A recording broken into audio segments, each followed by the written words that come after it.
Hi, today we're going to learn how to draw the graph of a hyperbola. But before we draw the graph, you need to know that the standard form, or the standard form of equations of a hyperbola. We talked about a over x in our previous video, and then today we're going to focus on the equations in the form of a over x plus h plus q. And there's also another standard form which is given by a over x plus q. But today we're going to focus more on this type of equations. Before you draw your graph, first thing you need to know, you need to follow up in the steps. It's not difficult to draw your graph of a hyperbola if you follow these steps. The step are, you need to check your value of a. When your a is greater than 0, you know that your graph is going to lie on quadrant 1 and on quadrant 3. And then when your a being a negative, that means less than 0, your graph is going to lie on quadrant 2 and quadrant 4. That's the first step. Second step, you need to find out your h being your vertical asymptote. Let's write it as as. And then our q is our horizontal as, which is our asymptote. And the next step you need to follow, you need to find out your x-intercept and the y-intercept. If you follow this step, you'll never go wrong. Follow this step, because most of the students, they just want to draw the graph of equations without following the steps. So if you follow this step, you'll never go wrong. Let's try. Let's put this in the little box, because this is a step you need to remember. You can write it down so that you mustn't forget. Let's start with this example. Our work example, you're going to start with draw the graph of these equations. I'm going to write down the equations being 3 over x minus 2 plus 1. So we know already our h equals to 2. Remember, you're going to write it as in equations. So it's going to be x minus 2 equals to 0. Therefore, x equals to 2. That's why our h is equal to 2. Our q is the same as it is in the graph. So if it's a negative, write it as a negative. If it's a positive, it's a positive. So our q is 1. So we're going to move on to the next step. Our a, we know our a is greater than 0 because 3 is greater than 0. So therefore our a is greater than 0. So we know for a fact that our a greater than 0. Our graph is going to lie on quadrant 1 and quadrant 3. Okay, so our next step, we're going to find out our x-intercept. X-intercept meaning y must be equals to 0. Okay, so I'm going to write the equations. So the equation is going to be 3 over x minus 2 plus 1 equals to 0. So I'm going to start moving 1 into the other side of equations. So we're going to have x minus 2 equals to negative 1.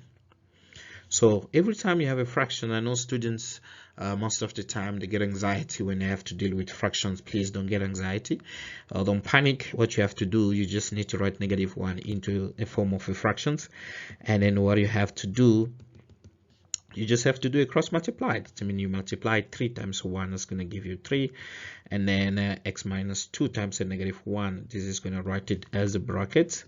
Please write down all your steps. Okay, so therefore 3 is going to be equals to negative x plus 2. Okay, so now we're going to solve our x. So therefore it's going to be let's put everything on the other side. Negative x equals to 3 minus 2. So x is going to be equals to a negative 1. Okay, so our x coordinates of the x-intercept, it's a negative 1 and 0. So let's try our y-intercept, which is straightforward. Our y-intercept meaning x must be equal to 0. So the equations is going to be straightforward. There's going to be y equals to 3 over 0 minus 2 plus 1. Okay, just write it properly. Over plus 1. Okay, 3 over 2 plus 1. So I'm going to just draw a line here to see where we're going. I'm going to write it here. So it's going to be 3 equals to 3 over negative 2 plus 1. 3 over negative 2 plus 1. You can just put it in a calculator, or you can just show the steps, depend on what you see. But to save time, you just have to put it on the calculator. You just put the negative 3 like I'm doing here over 2 plus 1 to make sure, because I know you guys are good in mental maths, but if you made a mistake of a sign here, trust me, everything will go wrong. I'm just doing it in the calculator to show, but you can also do find what you can do a common denominators everywhere. So this should be 3 minus 2 over 3 over 2, okay, over negative 2. So finding a common denominators. So this is going to give you your y equals to negative a half. So therefore, you know, your coordinate of your y-intercept is going to be negative half. So now we're going to draw a graph. Okay, I'm going to draw a graph here down. You see that, so that you can see clearly what is our graph. So first thing you need to know, our a is a positive. You know our graph is going to lie into this graph, first quadrant and the third quadrant. But the first thing you have to draw, you have to draw your asymptote. Our vertical asymptote is x is equal to 2. X is equal to 2 being here. Let's assume it's here. So this is going to be our vertical asymptote. Vertical asymptote. Yeah, we're going to say 2. You write it down there. And our horizontal asymptote, y equals to 1. So it's going to cross like this. It's equal to 1. I'm not using a ruler, so it's not going to be that straight. Okay, so we know that our graph is going to lie on the first quadrant and on the third quadrant. But remember, the asymptote is where the graph mustn't pass.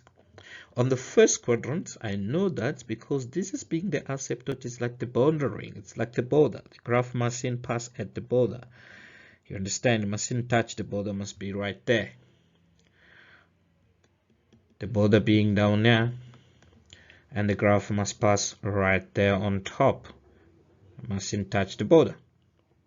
Okay, so now on quadrant 3, we know that our graph has an x and the y-intercept. Okay, so our y-intercept, we found that the x is equal to negative half. Let's say negative half is here. That's being our y-intercept. And our x-intercept, we say that our x-intercept, it's a negative 1. Negative 1 being down. So we know that our graph is going to start at the border. So please, you must remember that your graph mustn't touch the border, but must start at the border. So therefore, our graph is going to start here at the border. Come here, cut our x-intercept, go cut our y-intercept and the x-intercept, and go up from here. It's going to go straight to the border and not touching the border. Okay, so this is going to be our graph starting at the border, cut to negative 1, go down and until the next border. Put the arrow to show that your graph is carrying on, it doesn't stop.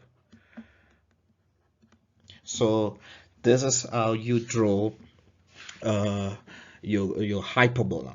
So remember to follow up this step. You need to find out your A value, is it a positive or negative, to determine the position of your quadrant, and then you need to start finding out your vertical asymptote and horizontal asymptote of your x-intercept and the y-intercept. This is the next step. And then when you're finding your x-intercept and y-intercept, when you're drawing your graph, first of all, before you draw anything, draw your vertical asymptote and draw your horizontal asymptote. After you draw your vertical and your horizontal asymptotes, so you look at where your graph will start and where it will end, and then please specify your x and the y intercept, and then please respect the rules and respect the borders. Please subscribe in my channels if you like my explanations. If you have any questions, you can just write on the comment, or also you can email me. So please subscribe so that you get all the video every time that I load a video.